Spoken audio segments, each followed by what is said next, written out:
Hey guys, welcome back to invest mindset. दोस्तों, आज का वीडियो एक बहुत ही इंटरेस्टिंग और इम्पोर्टेंट टॉपिक के ऊपर है, जो है फाइनेंशियल फ्रीडम के 5 रूल्स। ये पांचों ऐसे कॉन्सेप्ट्स है जो हमें स्कूल में सिखाए नहीं जाते और इसीलिए मेजोरिटी लोग जब अपनी 40s या 50s में पहुंचते हैं तब जाके उनको ये बातें समझ में आती है, लेकिन तब तक ऑलरेडी बहुत लेट हो चुका होता है और उनको रिग्रेट होता है कि उन्होंने अपनी लाइफ की इंपॉर्टेंट ईयर्स वेस्ट कर दिए। इनफैक्ट हमारे चैनल के बहुत सारे व्यूअर्स कमेंट करते कि काश उन्होंने हमारे वीडियोस पहले देख लिए होते तो आज उनकी लाइफ कितनी अलग होती। तो अगर आप अपनी 20s में हो तो ये 5 रूल्स आपको जानना बहुत इंपॉर्टेंट होगा।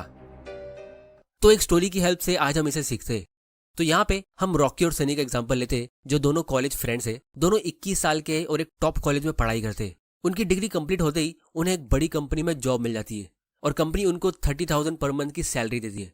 अब सनी का बचपन से ड्रीम था कि वो अपना खुद का एक घर खरीदे, फिर शान से अपने घर से अपनी कार से ऑफिस में जाए और फाइनली इस जॉब से वो अपने उस ड्रीम को पूरा होता हुआ देख रहा था। तो उसने फौरन एक बढ़िया सा 3 BHK अपार्टमेंट, जो एक काफी अच्छे लोकेशन पे होता है, उसे लोन पे ले लेता है। इसे देख के उसके घर वाले और फ्रेंड्स काफी ज्यादा इम्प्रेस होते हैं, क्योंकि उसके डैडी ने अपना घर अपनी 40s की एज में लिया था, लेकिन यहाँ पे सनी ने तो 20s में ही घर खरीद लिया। बस बात ये थी कि उसके घर का मंथली EMI 12,000 रुपए का था, जिसपे उसको 20 साल का लोन चुकाना था। फिर वो एक बढ़िया सी कार लोन पे लेता है, जिसका मंथली EMI होता है 6,000 रुपया। फिर बाकी दूसरे एक्सपेंसेस जैसे light, water, gas bill, car के लिए पेट्रोल और खाने की ग्रोसरीज, ये सब मिला के होते ऑलमोस्ट 8,000 रुपये। और फिर सनी को हमेशा से बड़े होटल्स में खाना, क्लब्स और पार्टी में जाना बहुत पसंद था। और क्योंकि अब उसकी अच्छी जॉब लग गई थी तो उसको बहुत सारे बैंक से क्रेडिट कार्ड के ऑफर्स भी आने लगे। तो उसने कुछ क्रेडिट कार्ड्स भी ले लिए और फिर वो बिंदास उससे शॉपिंग करने लगा, क्योंकि उसको टेंशन लेने की जरूरत नहीं है। आफ्टर ऑल उसके पास एक मल्टीनेशनल कंपनी का सेफ जॉब है। तो वो एक बहुत ही बढ़िया लाइफ जी रहा था। हर वीकेंड वो पार्टी करता या कहीं घूमने जाता। बस एक छोटी सी प्रॉब्लम थी कि मंथ एंड होते ही उसके बैंक अकाउंट में कुछ भी पैसे बचते नहीं थे। दूसरी तरफ उसका फ्रेंड रॉकी लोन लेने में बिलीव नहीं करता था। सनी के होम लोन लेने के बाद भी रॉकी अपने आप को कंट्रोल करता है, क्योंकि उसने काफी सारी पर्सनल फाइनेंस की बुक रीड की थी और उसको एक लाइन याद थी कि spending money to show people how much money you have is the fastest way to have less money. मतलब दूसरों को दिखाने के लिए पैसा खर्चा करना गरीब होने का सबसे आसान तरीका है। और इसीलिए वो अपने लिए एवरेज बिल्डिंग में एक 1 बेडरूम हॉल किचन वाला अपार्टमेंट रेंट पे लेता है, वो भी ऐसी बिल्डिंग में जो सिटी से थोड़ी दूर होती है, ताकि उसका रेंट कम होगा, क्योंकि उसके ऑफिस के आसपास के एरिया में फिलहाल रेंट काफी ज्यादा था। तो उसका रेंट होता है 5,000 रुपया पर मंथ। और क्योंकि उसका घर रेंट पे था तो उसे काफी सारे मेंटेनेंस कॉस्ट पे नहीं करने पड़ते थे। और उसका बाकी का इलेक्ट्रिक, गैस और वाटर बिल, ये सब का खर्चा 8,000 रुपये का होता था, क्योंकि वो खाना थोड़ी अच्छी क्वालिटी का खाता था। और उसने फिलहाल कोई कार नहीं खरीदी, क्योंकि उसे लगता है कि कार एक डिप्रिशिएटिंग एसेट है जिसकी वैल्यू टाइम के साथ कम होती है। तो वो ऑफिस की बस से ट्रैवल करता। अब रॉकी को भी बाहर घूमना पसंद था, लेकिन सबसे पहले उसने अपने लिए एक बजट बनाया, क्योंकि उसको पता है कि अगर एक बजट पहले से नहीं बनाया गया तो ये खर्चा ज्यादा हो सकता है। तो वो हर रोज घर से खाने का टिफिन ऑफिस लेके जाता और इसके साथ उसने फैसला किया कि वो हर महीने सिर्फ 3,000 रुपया एंटरटेनमेंट के लिए और शॉपिंग के लिए स्पेंड करेगा। जैसे कभी कभी वो मूवी देखने जाता या 2-3 महीना सेव और प्लान करके वो कोई हिल स्टेशन पे जाता। तो इसी तरह उसकी सैलरी का 15,000 रुपीज मंथली खर्चा हो रहा था और बाकी के 15,000 रुपीज वो सेव कर रहा था। वो एक काफी हम्बल और सिंपल लाइफ जी रहा था। और यहीं पे मुझे एक साइकोलॉजी ऑफ मनी का एक कोट याद आता है कि savings is the gap between your ego and your income. इसका मतलब क्या होता है हम इसे वीडियो में आगे डिस्कस करेंगे। तो सेव किए हुए पैसों को उसने प्लान किया कि वो उसे स्टॉक्स और म्यूचुअल फंड में इन्वेस्ट करेगा। तो सबसे पहले उसने एक SIP यानी सिस्टमैटिक इन्वेस्टमेंट प्लान सेट कर दिया 5,000 रुपए का। मतलब ये अमाउंट उसकी सैलरी के आधे ही बैंक से अपने आप निकल जाता है और इन्वेस्ट हो जाता है, और बाकी के 10,000 रुपए का वो खुद रिसर्च करके अच्छी कंपनी का स्टॉक्स लेता। तो ये सब खर्चा होने के बाद भी उसके पास मंथ एंड में एक्स्ट्रा पैसे बच जाते थे। और इसके साथ में रॉकी सनी को एडवाइस भी करता था कि उसे थोड़ा सेविंग्स और इन्वेस्टिंग करना चाहिए, लेकिन उसके बदले सनी हमेशा उसका मजाक उड़ाता कि यार रॉकी, तू थोड़ा लाइफ को एंजॉय किया कर, अपनी जवानी में एंजॉयमेंट नहीं करेगा तो कब करेगा, तू कितना कंजूस है, देख मेरे पास गाड़ी है, घर है, तेरे पास क्या है। तो इसी बीच इन दोनों की अलग अलग सोच की वजह से एक दिन इन दोनों का झगड़ा हो गया और इस दिन के बाद इन दोनों की कभी बात नहीं हुई और सनी को दूसरे डिपार्टमेंट में ट्रांसफर कर दिया गया। तो फिर ये दोनों एक दूसरे से मिलते भी नहीं थे। इसी तरह काफी साल गुजर गए। एक तरफ सनी ने बहुत सारे नए दोस्त बना लिए, क्लब्स में घूम के और अपने घर पे वीकेंड पार्टीज करके। दूसरी तरफ रॉकी ने अपने सेव किए हुए पैसों को अच्छे स्टॉक्स में लॉन्ग टर्म के लिए इन्वेस्ट करना शुरू कर दिया और साथ में उसने अपना एक ऑनलाइन बिजनेस भी शुरू किया, जिसमें उसने एक एम्प्लॉय को रखा। शुरुआत में रॉकी को वो ऑनलाइन बिजनेस सेटअप करने में काफी मेहनत लगी, लेकिन धीरे धीरे करके वो सेट हो गया। अब एम्प्लॉयज की सैलरी देने के बाद उसका 10-15 हजार रुपए का प्रॉफिट वहां से निकलता था, जो धीरे धीरे करके ग्रो होने लगा। तो उसकी इनकम बढ़ रही थी, पैसे अलग अलग जगह से आ रहे थे, लेकिन उसने फिर भी अपना एक्सपेंस बढ़ाया नहीं। वो वही टिफिन लेके ऑफिस जाता और ऑफिस की बस से ट्रैवल करता, क्योंकि जब भी वो अपना खर्चा बढ़ाने का सोचता तो उसके दिमाग में यही फोटो आता कि अगर वो अपने एक्सपेंस बढ़ाते रहेगा तो वो इस रैट रेस में हमेशा हमेशा के लिए फंस जाएगा और उसे जल्दी से जल्दी इस रैट रेस से निकलना था। तो ये सब चीजें वो साइलेंटली कर रहा था क्योंकि ये सारा कैलकुलेशन उसके दिमाग में था और इसीलिए उसको देख के कोई पता नहीं लगा पा रहा था कि वो एक्चुअली में अपने फ्री टाइम में करता क्या है।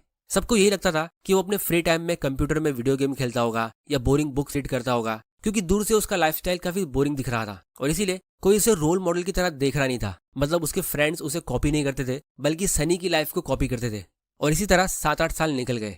फिर एक दिन अचानक से देश में पैंडेमिक शुरू हो जाता है जिसकी वजह से पूरी कंट्री में रिसेशन आ जाता है। लोग शॉपिंग करना बंद कर देते और जिस कंपनी में रॉकी और सनी काम करते थे उस कंपनी के भी बुरे दिन चालू हो जाते। इनफैक्ट कंट्री की सारी कंपनीज वो टाइम पे स्ट्रगल करती है तो उनकी कंपनी को सर्वाइव करने के लिए मजबूरन अपने 500 एम्प्लॉयज को निकालना पड़ता है, जिसमें सनी और रॉकी दोनों का नाम होता है।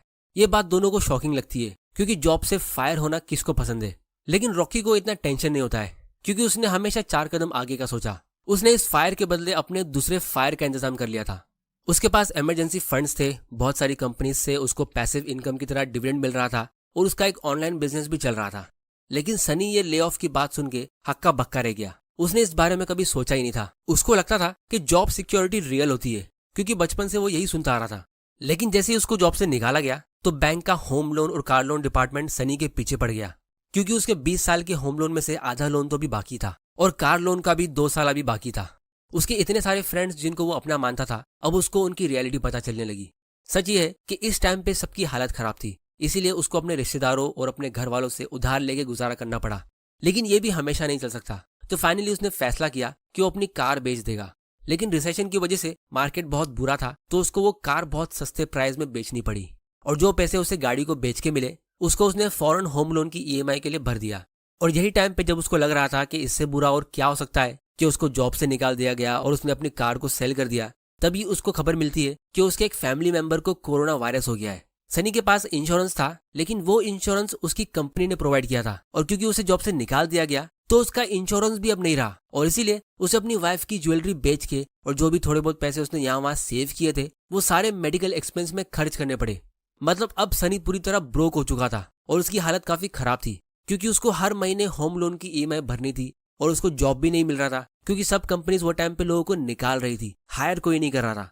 तो उसका एक एक दिन बहुत मुश्किल से गुजर रहा था और इसीलिए वो थोड़ा डिप्रेशन में भी चला गया। यहाँ तक कि उसके दिमाग में सुइसाइड के भी ख्याल आने लगे और वो अपनी लाइफ को ब्लेम करने लगा कि उसके साथ ही ऐसा क्यों होता रहता है। इसी बीच उसको रॉकी का कॉल आता है जो उसे अपने घर बुलाता है। अब क्योंकि ये दोनों पुराने दोस्त थे और रॉकी को सनी की खराब कंडीशन की खबर कहीं से मिल गई थी तो जब ये दोनों मिले तो उनमें कुछ पुरानी बातें हुई। सनी ने सबसे पहले रॉकी को उस झगड़े के बारे में सॉरी कहा कि वो जोश में आके थोड़ा इगोइस्टिक हो गया था। फिर उसने बताया कि उसकी हालत बहुत खराब है, उसकी कोई मदद भी नहीं कर रहा है। तब रॉकी कहता है कि मैं तो उस झगड़े के बारे में कब का भूल चुका था, मैंने तो तुझे उसी दिन माफ कर दिया था, मुझे पता है कि तू दिल से बहुत अच्छा इंसान है। तो दोस्तों यहाँ पे आप लोगों के लिए एक बोनस रूल ये है कि दुनिया में पुअर और इगोइस्टिक लोग यानी गरीब और अखड़ू लोग बहुत सारे हैं जिनकी जेब में इतना पैसा नहीं होता है जितना उनका ईगो होता है। तो ऐसे लोगों से बदला लेने के लिए आप अपना टाइम वेस्ट मत करो। लाइफ उनको खुद ही सबक सिखा के हम्बल बना देगी और फिर आपकी सक्सेस उनके जख्म पे एक्स्ट्रा नमक डाल देगी। तो इसीलिए aim to be rich and humble, not poor and arrogant. फिर रॉकी सनी को कहता है कि देख दोस्त, मैं जल्दी रिटायर होके अपनी वाइफ के साथ एक वर्ल्ड ट्रिप पे जाने का सोच रहा हूँ और मुझे चाहिए एक ऐसा भरोसे वाला आदमी जो मेरे ऑनलाइन बिजनेस का ध्यान रख सके। मुझे पता है कि तुम दिल से काम करते हो, इसलिए मैं सोच रहा हूँ कि मैं तुम्हें 15,000 रुपए की मंथली सैलरी पर रख लूँ। ये सुन के सनी काफी खुश हुआ लेकिन शॉक भी। खुश इसीलिए क्योंकि उसने चैन की सांस ली कि उसके सर से वो होम लोन का और वो रिकवरी एजेंट्स का टेंशन दूर हो गया। लेकिन शॉक इसीलिए कि इतना जल्दी रॉकी रिटायर कैसे हो सकता है, अभी तो वो बस 28 साल का है। 8 साल पहले ये दोनों ने बिल्कुल एक जैसी शुरुआत की थी लेकिन आज इन दोनों की फाइनेंशियल कंडीशन में जमीन आसमान का फर्क है। तो अब हम इनकी लाइफ से कुछ इंटरेस्टिंग लेसन्स डिस्कस करते हैं। तो दोस्तों अगर आपने इस स्टोरी में ध्यान दिया है तो सनी की फाइनेंशियल कंडीशन खराब होने का सबसे पहला और सबसे मेन रीजन था लोन। सनी लोन को मैनेज नहीं कर पाया और इसका ऑब्वियस रीजन ये था कि स्कूल से हमको अच्छी जॉब, अच्छा करियर, अच्छा इंटरव्यू कैसे देना है, इन सब की एजुकेशन मिलती है लेकिन लोन को कैसे मैनेज करना है वो नहीं सिखाया जाता है। इसकी वजह से मेजॉरिटी लोग इस मामले में फेल हो जाते हैं और अल्टीमेटली फाइनेंशियल फ्रीडम उनके लिए हमेशा एक सपना ही रह जाता है। और सबसे इंटरेस्टिंग बात यह है कि जैसे ही कोई यंगस्टर अपनी अर्ली 20s में एक अच्छी जॉब लेता है तो सबसे पहले ये बैंक वाले उसे क्रेडिट कार्ड्स बाय करने के लिए फोर्स करते। क्योंकि उस एज में आपकी जो हैबिट्स और आपका जो शॉपिंग का स्टैंडर्ड सेट होता है तो फिर वो आप उसे लाइफ टाइम तक मेंटेन रखते हो। मतलब अगर आप बहुत ज्यादा एक्सपेंसिव और ब्रांडेड कपड़े पहनने की हैबिट डालते हो तो फ्यूचर में आप उसे आसानी से डाउनग्रेड नहीं करोगे। और ये आपकी लाइफ का वो टाइम होता है जब लोगों के डिजायर्स सबसे ज्यादा हाई होते हैं और आपको लोन के डेंजर के बारे में पता भी नहीं होता है। इसीलिए बिल्कुल अपने शुरुआत से लोग लोन को एक नॉर्मल चीज समझने लगते हैं और फिर अपनी पूरी जिंदगी में अपनी कंपनी के बॉस के साथ वो अपने बैंक वालों को भी बॉस बना देते हैं। अब सोसाइटी, गवर्नमेंट और बाकी सब लोग इसे प्रमोट इसीलिए करते हैं क्योंकि इस डेट ट्रैप से गवर्नमेंट, बैंकर्स और कंपनी का फायदा होता है। अगर आप हमेशा डेट ट्रैप में या ज्यादा लोन में रहोगे तो आप ज्यादा काम करोगे तो इकोनॉमी के लिए अच्छा है, मतलब गवर्नमेंट के लिए भी क्योंकि आप जीडीपी बढ़ा रहे हो, कंपनीज के लिए भी अच्छा है क्योंकि उनके कस्टमर्स बढ़ रहे हैं, लोग ईएमआई पे चीजें खरीद रहे हैं, उनका बिजनेस और सेल्स बढ़ता रहेगा। और बैंकर्स के लिए भी अच्छा है क्योंकि आप ईएमआई पे कर रहे हो और उनको इंटरेस्ट दे रहे हो। बस आपकी पर्सनल लाइफ और फाइनेंशियल फ्रीडम के लिए अच्छा नहीं है, बाकी सबके लिए अच्छा है। और जब आप लोन लेते हो तो आप कंपाउंडिंग के पावर के खिलाफ जाते हो और इसके डेंजरस इफेक्ट को कि ये किस तरह आपकी फाइनेंशियल लाइफ को डिस्ट्रॉय करता है जो लोग कभी समझ भी नहीं पाते। इसको हम फाइनेंशियल इंडिपेंडेंस की फायर्ड सीरीज के सबसे पहले वीडियो में डिस्कस करेंगे जो आप में से काफी लोगों के लिए आई ओपनर होने वाला है। फिर दोस्तों, जब आप लोन के ट्रैप से अपने आप को बचा लेते हो तो उसके बाद सवाल ये उठता है कि उन पैसों से हमें करना क्या है, क्योंकि काफी सारे लोग लोन लेने के लिए ये भी बहाने देते हैं कि उससे उनके खर्चे कंट्रोल में रहते हैं। जैसे अगर किसी की सैलरी 30,000 पर मंथ की है और उसको 14,000 रुपीज का ईएमआई पे करना है तो ही वो अपने बचे हुए 16,000 से अपना गुजारा करेगा। अगर लोन नहीं होगा तो वो पूरे के पूरे 30,000 स्पेंड कर देगा और उसको पता भी नहीं चलेगा। तो ये एक बहुत ही पुअर तरीका है अपने एक्सपेंसेस कंट्रोल करने का। सही तरीका ये है कि आप अपने एक्सपेंसेस खुद से ये डिसिप्लिन के साथ कंट्रोल करो, जिसके लिए मैं आपको एक सिंपल फॉर्मूला बताता हूँ। वो है 70-20-10 बजटिंग रूल। इस रूल के हिसाब से आपको अपनी इनकम का 70% अपने घर के खर्चे के लिए यूज करना चाहिए, 20% इन्वेस्टमेंट के लिए जैसे कि स्टॉक मार्केट या म्यूचुअल फंड, और बाकी के 10% को आपको अपने एंटरटेनमेंट के लिए छोड़ देना चाहिए। फिर धीरे धीरे करके आप इस 20% के इन्वेस्टमेंट को बढ़ाते रहो। जैसे कि हमारी स्टोरी में रॉकी ने अपनी सैलरी का 50% सेव करके इन्वेस्ट किया था। तो ये 50-40-10 रूल हुआ जो इस 70-20-10 रूल से ज्यादा अच्छा है क्योंकि इसमें सबसे बड़ा पोर्शन इन्वेस्टमेंट में जा रहा है। और जो लोग इस 50-40-10 रूल को फॉलो करते तो इस रूल के हिसाब से वैसे लोग 10 साल के अंदर ही अपना फाइनेंशियल फ्रीडम अचीव कर लेते।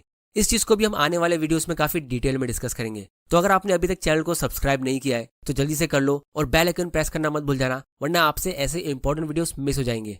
फिर दोस्तों, फाइनेंशियल फ्रीडम का तीसरा रूल ये है कि आज भी मेजॉरिटी मिडिल क्लास लोग स्टॉक्स को रिस्की समझते हैं कि यहाँ पे स्टेबल रिटर्न्स नहीं मिलते, जबकि रियलिटी ये है कि वही मिडिल क्लास इंसान HUL या TCS जैसी कंपनी में जब जॉब कर रहा होता है तो उसे हर महीने मिलने वाली सैलरी स्टेबल लगती है, लेकिन उसी कंपनी के स्टॉक का डिविडेंड लोगों को रिस्की लगता है। जबकि इंटरेस्टिंग बात यह है कि रिसेशन के दौरान कंपनी ज्यादातर एम्प्लॉयज को निकाल के कॉस्ट कटिंग करती है, लेकिन अपने शेयर होल्डर्स के डिविडेंड को कम नहीं करती है।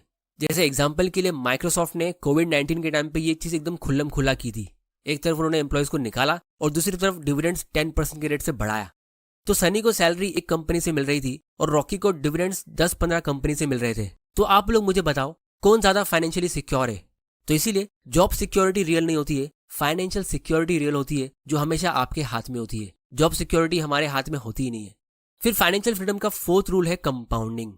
इसके ऊपर हमने बहुत सारे वीडियोस बनाए हैं, लेकिन इसके बाद भी बहुत लोगों को ये समझ नहीं आता है। इसका प्रूफ ये है कि लोग आज भी इन्वेस्टिंग के लिए डिले करते हैं कि वो उसे कल कर देंगे या फिर कभी कर लेंगे, क्योंकि जिसको सच में ये कंपाउंडिंग के पावर के बारे में पता है तो वो अपने इन्वेस्टमेंट पहली फुर्सत में करेगा और डेट को हमेशा अवॉइड करेगा। क्योंकि फाइनेंशियली स्मार्ट लोग अपने इन्वेस्टमेंट्स जल्दी से जल्दी करते हैं और लोन अगर उनको लेना भी होता है तो वो उसे पोस्टपोन करते हैं कि चलो इसे कल कर लेंगे या फिर कभी फ्यूचर में। लेकिन फाइनेंशियली पुअर लोग इसका बिल्कुल उल्टा करते हैं, वो इन्वेस्टमेंट्स को डिले करते हैं और लोन जल्दी से ले लेते हैं। तो दोस्तों, अगर आपने अभी तक अपना डीमैट अकाउंट ओपन नहीं किया है तो उसकी लिंक आपको नीचे डिस्क्रिप्शन में मिल जाएगी। आप घर बैठे बैठे अपने इन्वेस्टमेंट की शुरुआत कर सकते हो अपने फाइनेंशियल फ्रीडम के लिए।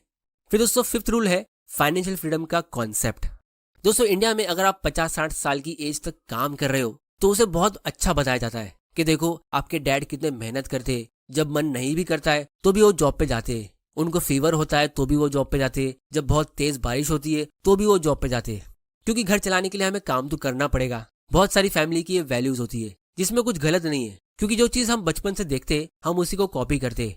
अब दोस्तों, पैसों से आप बहुत सारी चीजें खरीद सकते हो, लेकिन सबसे इंपॉर्टेंट चीज जो आप इससे खरीद सकते हो वो है फाइनेंशियल फ्रीडम। और ये एक ऐसी चीज है जो इतना क्लियरली दिखती नहीं है। अगर आपको नहीं पता कि आपके आसपास कौन लोग फाइनेंशियली फ्री है, जैसे अगर हम किसी की न्यू कार को देखते तो उसे कॉपी करना बहुत ईजी है, पर दूसरी तरफ अगर आप किसी फाइनेंशियली फ्री इंसान को देखते हो तो उसके सर पे कोई टैग नहीं लगा होगा आपको ये बताने के लिए कि वो फाइनेंशियली फ्री है।